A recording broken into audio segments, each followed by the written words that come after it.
Hello everyone, welcome to live study.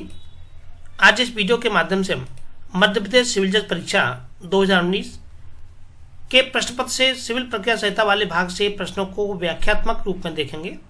So friends, आप अगर channel को पहली बार विजिट कर रहे हैं तो आप चैनल को सब्सक्राइब कर लें तथा उसके पास बने बेल आइकन बटन को प्रेस कर लें, जिससे कि सभी नए वीडियोज का नोटिफिकेशन आपको मिल सके। प्रश्न क्रमांक 11 है कि सर्वोच्च न्यायालय के द्वारा किस मामले में वैकल्पिक समाधान व धारा 89 सिविल प्रक्रिया संहिता के बारे में कानूनी सिद्धांत प्रतिपादित किए गए। दिनेश कुमार वर्सेज यूसुफ अली मामले में, Afcons infrastructure limited versus Cherian work constructions company के मामले में, Vimlesh versus New India insurance company के मामले में, या Standard Chartered bank versus Noble Kumar के मामले में। इस प्रश्न का सही आंसर है Afcons infrastructure limited versus Cherian work constructions company के मामले में।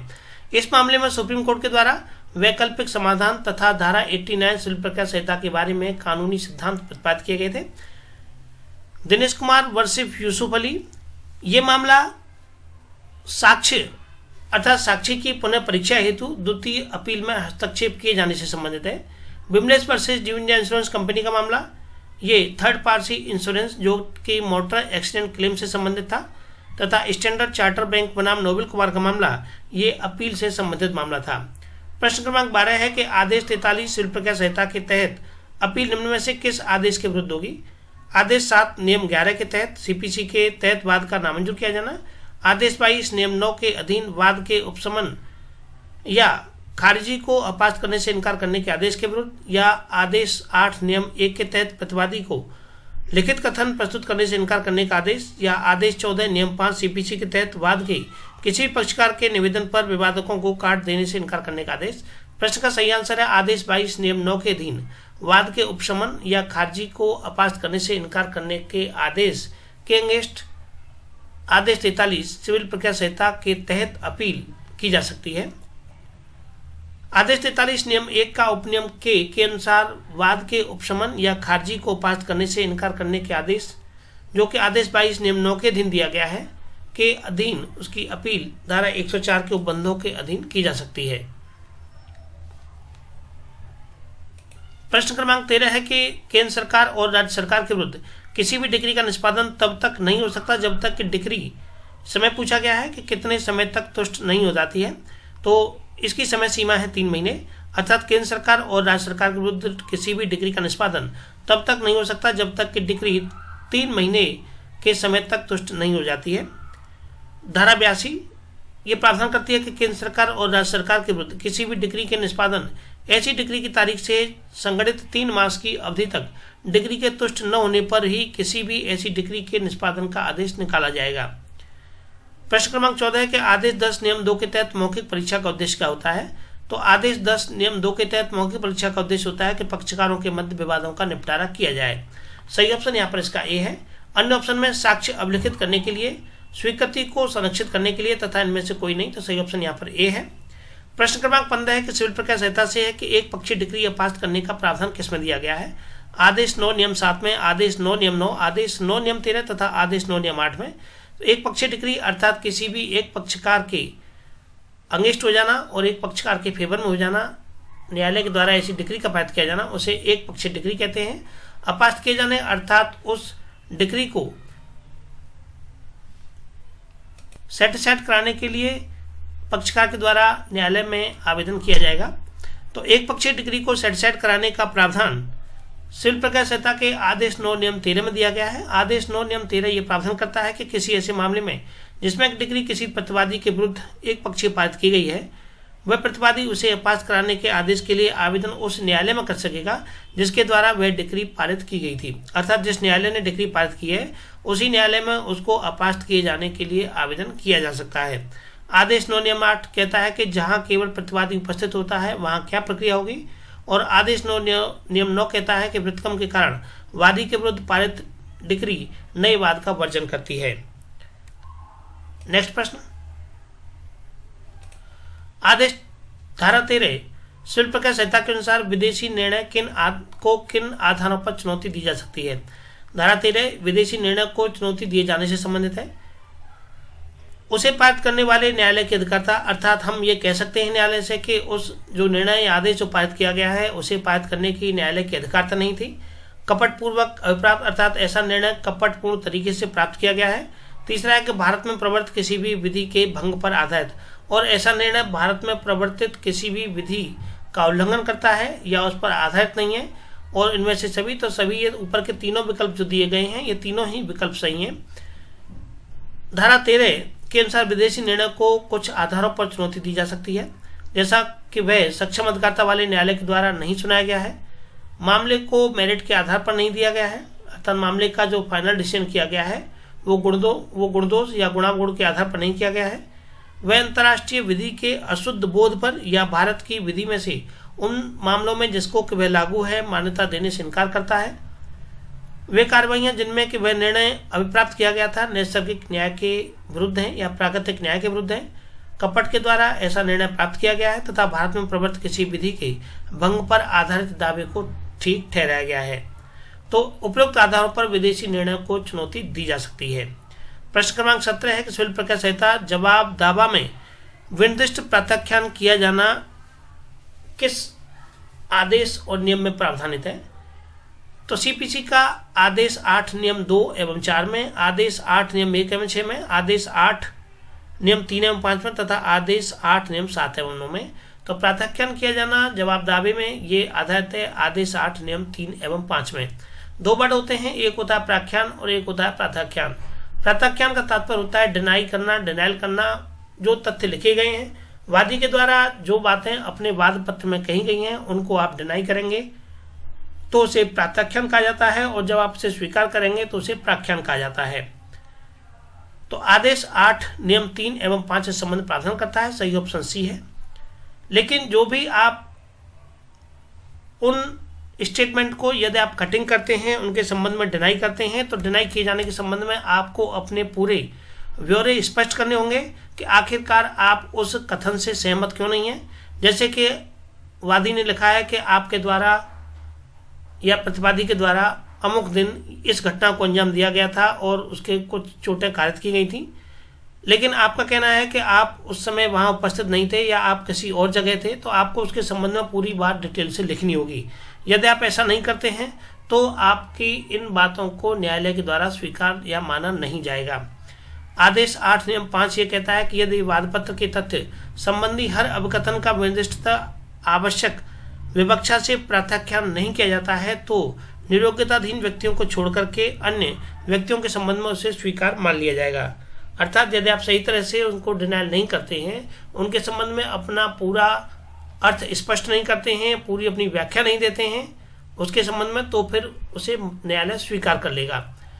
प्रश्न क्रमांक 18 है कि वैज्ञानिक इन्वेस्टिगेशन के लिए न्यायालय के प्रावधान के अंतर्गत कमीशन जारी किया जा सकता है। न्यायालय किस रूल्स के तहत कमीशन जारी कर सकता है। आदेश 26 नियम 10 क के तहत, आदेश 26 10 ख, आदेश 26 नियम 10 क तथा आदेश 26 नियम 11।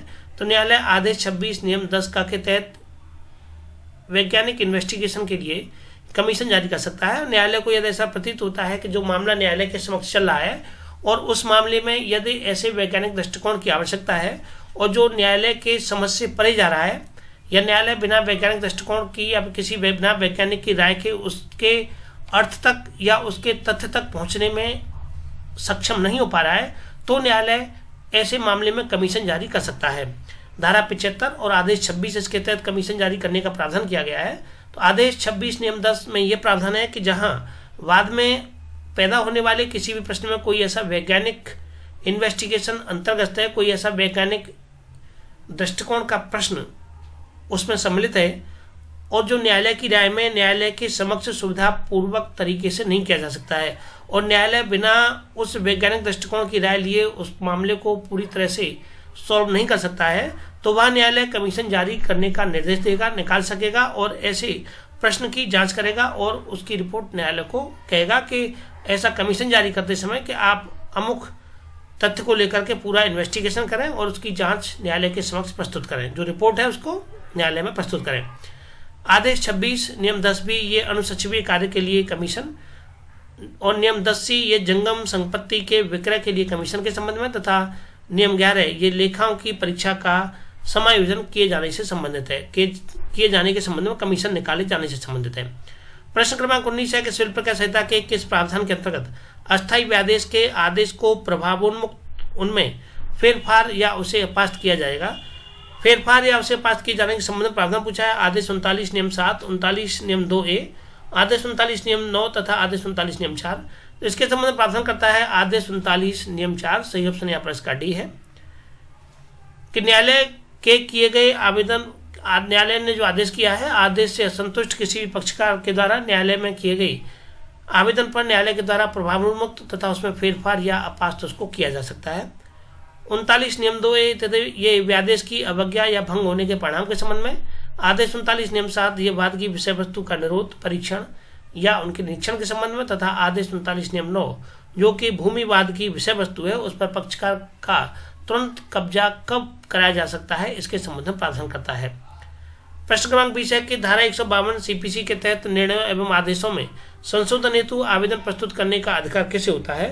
तो संशोधन करने हेतु आवेदन जो करने का अधिकार है, ये दोनों में से कोई पक्षकार, वादी या प्रतिवादी, कोई भी इसके संबंध में आवेदन कर सकता है।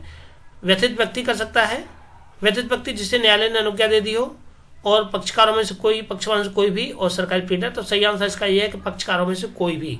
सही ऑप्शन इसका सी है। धारा 152 कहती है कि निर्णय, डिक्री या आदेशों में की लेखन या गणित संबंधी आकस्मिक भूल या लोप से हुई किसी गलती को न्यायालय द्वारा स्वप्रेरणा से या पक्षकारों में से किसी के भी आवेदन पर किसी भी समय शुद्ध किया जा सकता है। प्रश्न क्रमांक 21 सीपीसी से है कि न्यायालय के लिए वादार्थ संरक्षक नियुक्त करना आवश्यक होता है। वादार्थ संरक्षक का तात्पर्य होता है कि जब तक वाद चले तब तक उस संबंध में कोई संरक्षक नियुक्त किया जाए। केवल अवयस्क वादी के लिए, केवल अवयस्क प्रतिवादी के लिए, वादी एवं प्रतिवादी दोनों के लिए, तथा इनमें से कोई नहीं। तो ये है केवल अवयस्क प्रतिवादी के लिए वादार्थ संरक्षक की नियुक्ति की जाती है। आदेश 32 नियम 3 के उपनियम 1 के अनुसार जहां प्रतिवादी अवयस्क है वहां न्यायालय उसकी अवयस्कता के तथ्य के बारे में अपना समाधान हो जाने पर उचित व्यक्ति को अवयस्क का वादार्थ संरक्षक नियुक्त कर सकता है। प्रश्न क्रमांक 22 है कि जहां वाद आदेश 9 नियम 2 तथा 3 सीपीसी के अधीन खारिज कर दिया जाता है तो वहां वादी नया वाद प्रस्तुत करने से वर्जित होगा।